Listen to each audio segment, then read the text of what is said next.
Hello guys, welcome और welcome back to लॉगरी। I hope all are doing great, all are fine and safe. आज हम discuss करने वाले हैं what to do if not getting admission in a good law school. ये 5 year law वालों के लिए जो 5 ईयर लॉ कोर्स के लिए जाना चाहते हैं। अगर आप चाहते हैं कि ऐसा ही प्लान ऑफ एक्शन जो है वो मैं 3 ईयर लॉ कोर्स वालों के लिए भी लेकर आऊँ, तो आपको कॉमेंट करना होगा and I would bring a video. आज की वीडियो में हम 5 ईयर लॉ के वालों के लिए बात करने वाले हैं। अगर आपने इस चैनल को सब्सक्राइब नहीं किया है तो ज़रूर सब्सक्राइब कर लेना, इस वीडियो को लाइक कर देना। अगर कोई भी डाउट है तो कमेंट करके आप मेरे से पूछ सकते हो। Let's get started. First and foremost, which are the good ones? कौन से वो अच्छे कॉलेजेस हैं? देखिए, यहाँ पे क्लैट की बात करें तो अगर आपको कोई भी, if you are getting any NLU, that is a good one. ठीक है, अगर आपको बेस्ट NLUs मिल रहे हैं, टॉप 5 to 7 NLUs मिल रहे हैं तो बहुत ही बढ़िया बात है। अगर आपको कोई लोअर NLU, लो रैंकिंग NLUs मिल रहे हैं तो उसके अंदर मैं आपको ये कहूँगी कि लो रैंकिंग NLUs का फ़ायदा आप उठा सकते हो, because you can use their name. आप नेम टैग तो आपको मिलेगा ना कि भाई NLU में है, ठीक है ना। नेम टैग जो है उसको यूज़ करके एक अच्छा CV क्रिएट कर सकते हो। CV का मतलब ये होता है कि आप इंटर्नशिप्स करें, आप मूट कोर्ट कॉम्पिटिशन्स में पार्टिसिपेट करें जितने भी हो रहे हैं।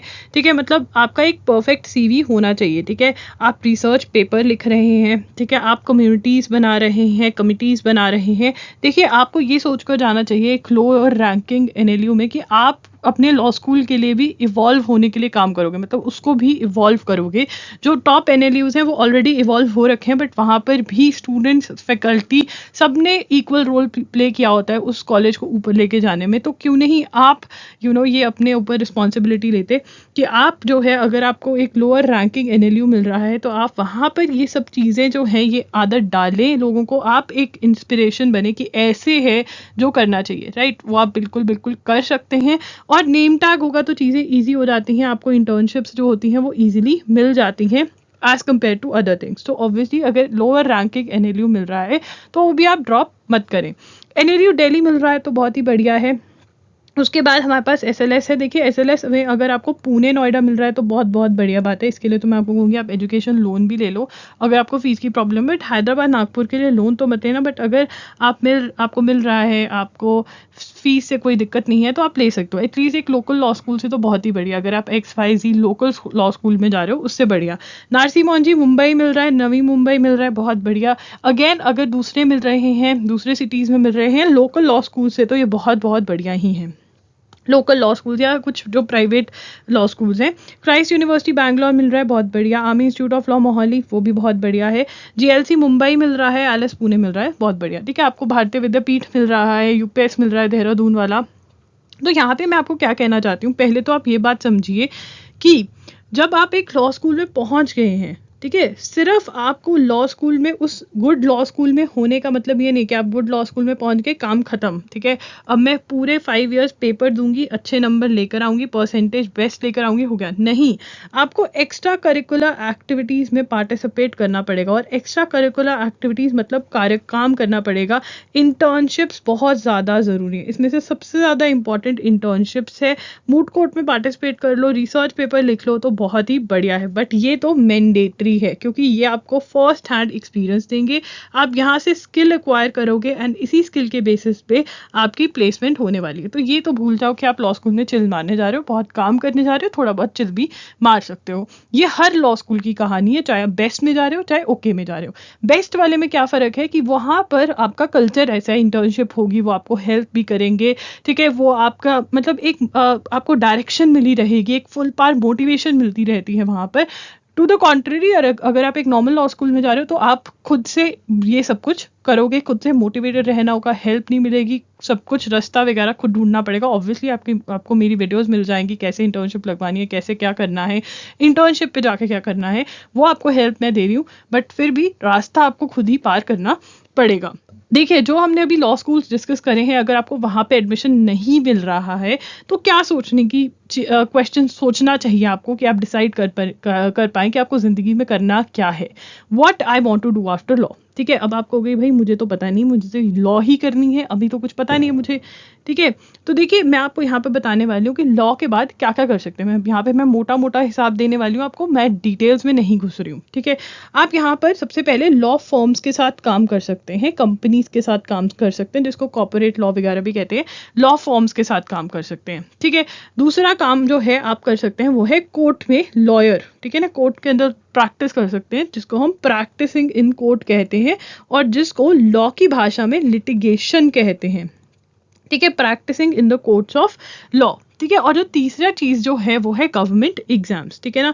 मोस्टली जितने भी बच्चे होते हैं वो आफ्टर लॉ जुडिशरी के एग्जाम को बहुत प्रेफरेंस देते हैं, तो हम इसके बारे में बात करेंगे। अब सबसे पहले हम लॉ फॉर्म्स के बारे में बात करेंगे।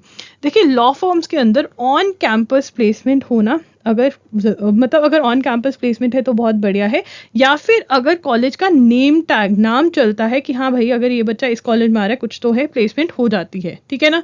अब देखिए, not all law colleges have on campus placements, and आप लॉ की डिग्री को इंजीनियरिंग की डिग्री से नहीं कंपेयर कर सकते, क्योंकि इंजीनियरिंग का ये है कहीं से भी इंजीनियरिंग करी हो आपको कहीं ना कहीं नौकरी मिल जाती है, ऑन कैंपस प्लेसमेंट नहीं है तब भी हो जाता है, बट लॉ के अंदर ऐसा नहीं है। लॉ फॉर्म्स में घुसने के लिए ईजीएस्ट तरीका जो है वो ऑन कैंपस प्लेसमेंट है, या फिर अगर नेम टैग चलता है तो आपके लिए बेहतर रहता है, ठीक है ना। तो यहाँ पर हम कह सकते हैं कि लॉ फर्म के लिए जाना है तो हमारे लिए कॉलेज जो है, कॉलेज मैटर्स, ठीक है ना, क्योंकि हर लॉ कॉलेज जो है प्लेसमेंट नहीं करवा पा रहा है, हर लॉ कॉलेज के पास नेम टैग नहीं है, ठीक है जी। जो मैंने यूनिवर्सिटीज बात करी है वो प्लेसमेंट थोड़ी कम ज्यादा कुछ ना कुछ तो करवा ही रही है, ठीक है ना। उसके बाद हमारा आ गया litigation, that is practising in the courts of law. Practising in the courts of law के अंदर ये होता है कि आप यहाँ पर देखिए सबसे ज्यादा जरूरी क्या है यहाँ पर, स्किल्स। देखिए स्किल्स तो यहाँ पर भी जरूरी है, यहाँ पे भी स्किल्स रिक्वायर्ड हैं, ठीक है। ये मत सोचिए कि आपको इंटर्नशिप वगैरह नहीं करनी पड़ेगी, स्किल्स यहाँ पे भी रिक्वायर्ड है, ठीक है। अब यहाँ पर क्या है कि यहाँ पर जो स्किल्स है, यहाँ पर आप कंपनी के साथ काम करो, इंटर्नशिप वगैरह करो, यहाँ पर आप किसी लॉयर के साथ अटैच हो जाओगे जब आप लॉ कर रहे हो तब, ठीक है ना, getting attach to a lawyer, lawyer के साथ अटैच हो जाओगे और उसके साथ काम करोगे, ठीक है, स्किल्स एक्वायर करोगे। और जो स्किल्स होती है, मैं यहाँ पे दोबारा से स्किल्स लिख रही हूँ, जो स्किल्स होती है वो कौन कौन सी एक्वायर करनी रहती है एज अ लॉयर। एक तो होती है drafting. Now what is drafting? Drafting मतलब राइटिंग, ठीक है। लॉयर्स की राइटिंग एबिलिटी बहुत सही होनी चाहिए, क्योंकि वो तभी बयां कर पाएगा अपने क्लाइंट की प्रॉब्लम, और उससे लॉ को रिलेट करना होता है क्लाइंट की प्रॉब्लम से, और बताना होता है कि भाई मेरे क्लाइंट के साथ कुछ गलत हो रहा है पहले तो, और ये कर कर कर ये लॉ कहता है और ये इसको मिलना चाहिए, ठीक है ना।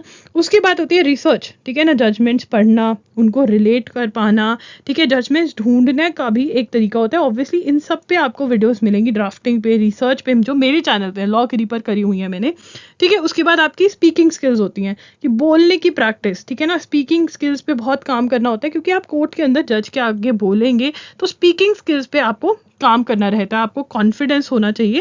एंड प्लस जो एक और चीज़ है वो है नेटवर्किंग।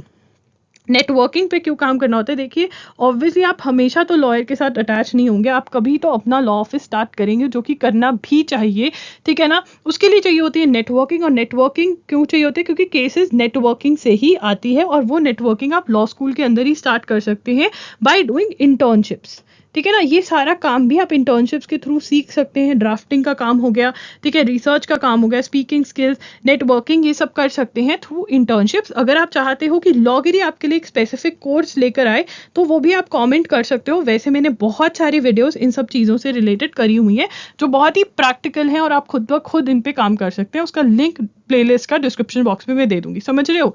तो ये आपको करना होता है, ठीक है ना, for litigation. First hand experience आपको अपने आप को तैयार करना होता है 3 इयर्स में, 5 इयर्स के अंदर। आपके पास 5 इयर्स है, 5 ईयर लॉ वालों के पास 5 इयर्स में आपको अपना डेडिकेशन देकर अपने आप को तैयार करना होता है ना। ऑब्वियसली आप जो लॉ स्कूल में पढ़ रहे हो थ्योरी, वो तो आपको अच्छे से पढ़नी ही है। उसके बाद आ जाते हैं गवर्नमेंट एग्जाम्स, ठीक है। गवर्नमेंट एग्जाम में आप जुडिशरी का एग्जाम दे सकते हैं, स्टेट के जो एग्जाम्स होते हैं वो दीजिए, यूपीएससी का एग्जाम भी दीजिए, ठीक है, आईबीपीएसओ का एग्जाम होता है, सेबी का एग्जाम होता है, जितने लीगल के एग्जाम्स होते हैं वो तो दीजिए ही।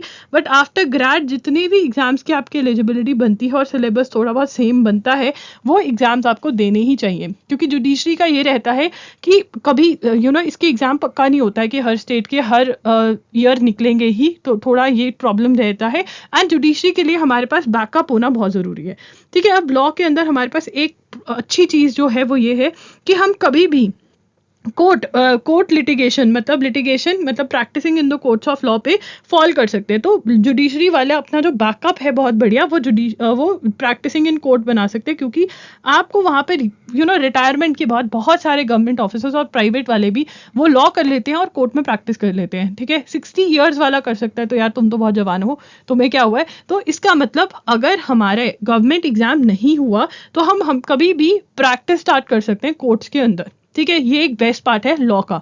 या फिर आपका बैकअप ये भी हो सकता है गवर्नमेंट एग्जाम वाला का कि आप यूजीसी नेट क्लियर कर ले, एलएलएम कर ले और प्रोफेसरशिप में भी घुस सकते हैं। ठीक है ना, क्योंकि आप इतनी स्टडी ऑलरेडी कर चुके होते हो, तो ये भी एक ऑप्शन आपके पास रहता है।